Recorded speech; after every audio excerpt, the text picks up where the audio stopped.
Uh, Unfortunately, I'm not from the Delaware area. I grew up in upstate Pennsylvania.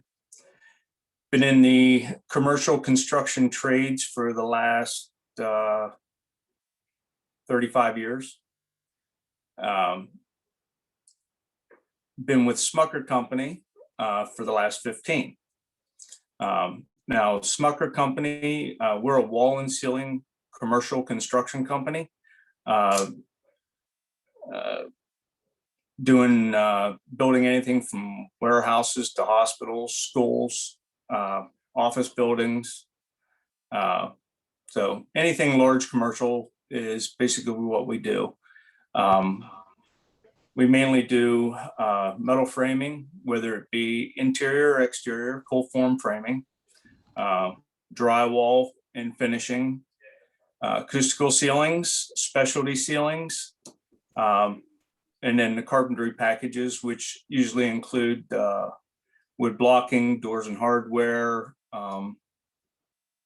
bathroom accessories, FRP, Now, Smucker Company, our main office is based out of Leola, Pennsylvania.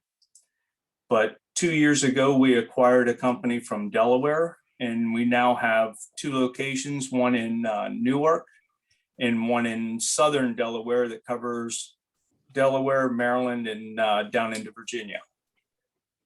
So Smucker Company's been around since 1985. We started out a small residential drywall company and have grown that business from basically its roots working out of our owner's parents' garage into a company that does around 36 to 38 million a year.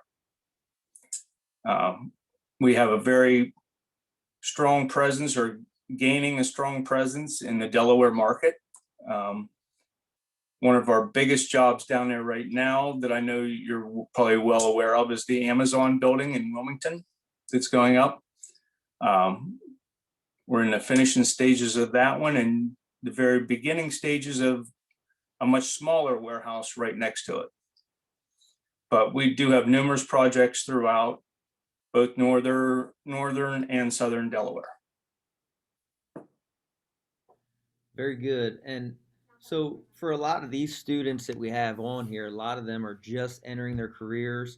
What kind of advice could you give to them as are getting ready to head out, some of them into a co-op position, or we also have some sophomores on here that are just kind of learning about carpentry and construction in general. What's some advice maybe somebody gave to you along the way that has really kind of helped you work your way up the ladder and where you're at today, that maybe they can hang on to?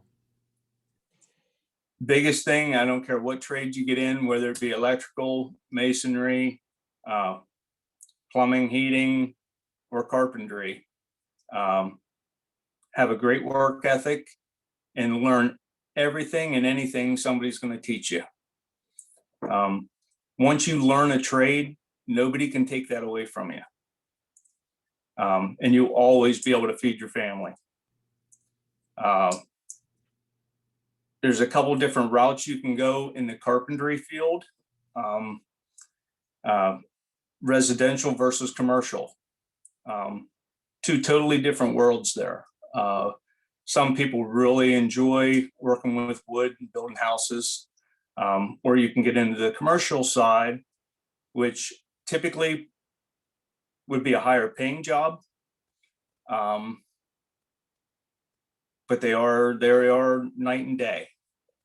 A lot going on a commercial job site, but safety is paramount on all our jobs. The general contractors that we work with have a very, they're all very safety oriented, but there's just a lot happening on those jobs. But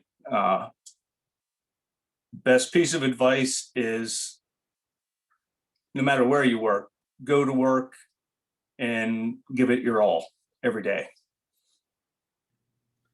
And so all of our students, through the pandemic, everything has changed, and their whole training experience at our schools has changed, where If they've chosen to come in the building, they've been given the choice this year. Last year, they didn't have a choice. They just lost about half of their in-house training, hands-on training.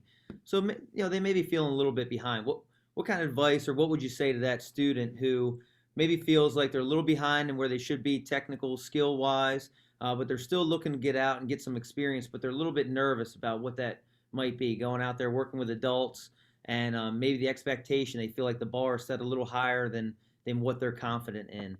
What would you say to them? Right. Really, with our company, if you know the basics, you know how to read a tape, do simple math, have a good work ethic, we'll take you from there. We train, typically we have a 2-year training program in our company, where we'll hire you on. A lot of guys might start out actually laboring, sweeping floors, cleaning up. And we do that just to check, one, to see what their attendance is like and what their work ethic's like. If they prove themselves that they're a good worker and show up every day, then we'll invest in training them. And it's usually a 2-year training program, where we team you up with a trainer and you work hand in hand with him or her, not necessarily full time for those 2 years, but we always want to keep you teamed up with an experienced person. And we actually our starting wage is $16 an hour if you know nothing. And then we'll give you reviews every 2 months, your first year. A formal written review on tracking your progress and seeing how you're doing. And every 2 months you get a 30-cent raise if you're progressing the way you should be. The second year we do it every 3 months instead of every 2, but we keep that 30-cent pay raise going as long as you're, showing that you're wanting to learn. So at the end of that 2-year period, typically you should be making $19.80 an hour. But right now, I know we need a lot of young people into our trades. The workforce in general is getting older. We're losing people to retirement. I know the average age of our 165 field employees is 41 years old. So we need to get some young blood in there, train them and get them productive, and so we can build for the future. You touched on two things along the way here that I'd like to circle back to. Along the way, you mentioned work ethic, and obviously we talk about work ethic a lot in our building. Aside from safety, it's probably the number one thing that we teach before we even get into any kind of skilled technical training. But can you explain to us in your mind, what work ethic means? When you say you got to have a strong work ethic, what are you looking for out of your employees? We're looking for fast walkers, people that have a certain sense of urgency about doing their work. Not to the point that we're careless, because safety is, tops on our list with eliminating the risk. But the biggest thing you can do to impress any employer is stay busy. Never be watching somebody else work. Try to learn what the next step is. If you're totally caught up, no matter what job you're doing, there's something you could be cleaning up, organizing, being productive. Never on your phone. That's one bit of advice I would give all these kids. I know you guys are all attached to your phones, like it's a third hand. When you get to work, put it away. It'll only cause you problems. And other than that, just don't be afraid to ask questions. The people you're going to be working with want to teach you. They want to teach you the right way. If you don't understand something, ask. I'd rather explain something 2-3 times to you than, you just nod your head and think you know what you're doing, and then you don't.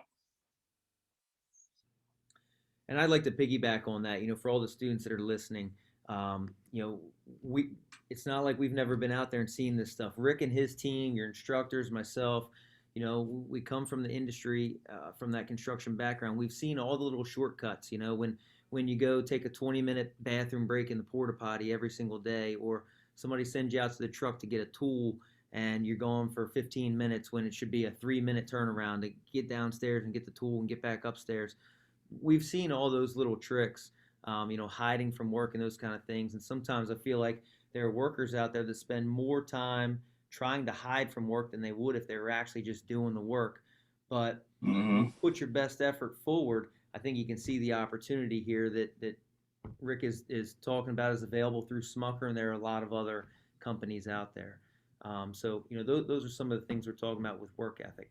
Rick, the other thing I want to circle back to, you mentioned some training that you guys, a formal training program that you run through. How about the apprenticeship program through Adult Ed? Do you sponsor your employees to go through any sort of apprenticeship program? We do not have a state certified apprentice program at this point. We did years ago and have gotten away from that.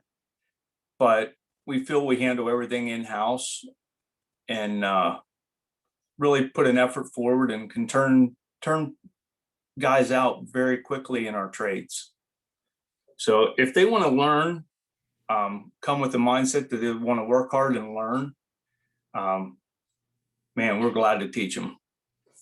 Very good. I see we have one question in the chat, and just asks if the company has any entry-level opportunities available now where maybe you would consider co-op students, high school co-op students to come out and work with you this summer into their senior year. Is that an option on the table for you?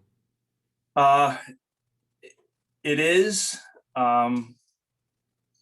Right now, typically, we only take on people that are 18 years of age, which I know I'm speaking with mostly juniors right now. So I know that's not,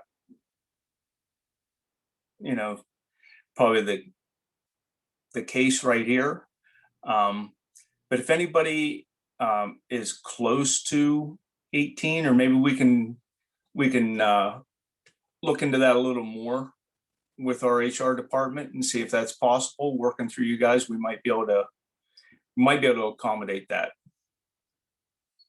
Okay, very good. So we have a number of actually, I think we have all the co-op coordinators on today. So I'll certainly pass your email on to each of them. And, if we have students that are interested in looking and available, this year is tough, like everywhere else, but we can make contact and go from there. Yeah, I'd be glad to talk with you guys and the students and see what we can do. It'd be nice to have them get a taste of the commercial work out in the field for a few weeks, summer, whatever, so they can really decide for themselves, is this something I really want to do? Something I want to,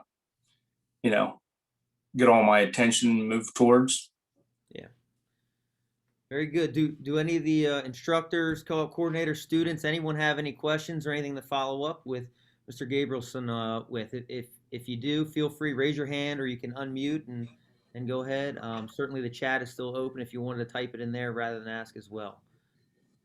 Any questions? Mr. Gabrielson, one of my issues with my students is transportation. So how do you guys start at the shop in the morning with a work truck, or you got guys meeting at job sites, and are the job sites mostly in your Newcastle County? Good question. No, we do not meet at the shop. All the employees report directly to the job site. I'm not sure about the amount of jobs we have in Newcastle County. To be honest with you, I'm not even sure what county the Amazon buildings in, not from, from not being down from that area. It's Newcastle County. Yep. Okay. Yeah, so unfortunately I get, transportation would be on your own. Now, a question for you guys. In your programs that you teach, I know you're probably dabbling in the carpentry fields, but what level of instruction is given to, say, any type of commercial construction? I think I can probably speak for most of the instructors in that our focus is really, we focus on the basics. So we start with residential. We certainly get into some light commercial work with some more instruction. We follow NCCER level 1 curriculum is really what we're following. So it's the first year of the apprenticeship program is what we're teaching while they're here with us. If they successfully complete our program with a certain GPA and above and meet all their competencies, then that satisfies their first year. And when they enter the apprenticeship adult ed program, they actually enter in year 2. So we do touch on some light commercial stuff. We do have a number of students that go out every year, and in the co-op program, they do work strictly in commercial work for different contractors, and we've had quite a bit of success with that. It's like anything, some more successful than others. Some just need a little bit more time to mature and groom and hone in those skills. It is a training program. All of our students do still need a degree of training and oversight when they're out there working, but we've had great success across the board from residential through commercial and even into industrial. Okay. Any other questions? All right. Well, I don't want to take up everybody's time today. I apologize for the technical difficulties, but I'm glad we were able to get online, and I really appreciate your time today and speaking with our students, instructors, co-op coordinators, and I'm sure that you will see some emails from us just regarding, possibility of some opportunities in the future. One other thing, if any of the students or faculty want to get on to our website, it's smuckercompany.com, and they can see, they can get a lot better understanding of the type of projects we do, benefits and that we offer, and it's just a really nice website that they could get more familiar with our company. Great. That's in the chat. So if any students want to take a look at that, you can go to the chat, and the website address is in the chat. You can just copy it and paste it into your browser. All right. Well, again, thank you very much. And I hope you guys stay safe and have a really busy summer. And hopefully those lumber prices come down soon, huh? Yes. Please. All right. Thank you very much. Take care.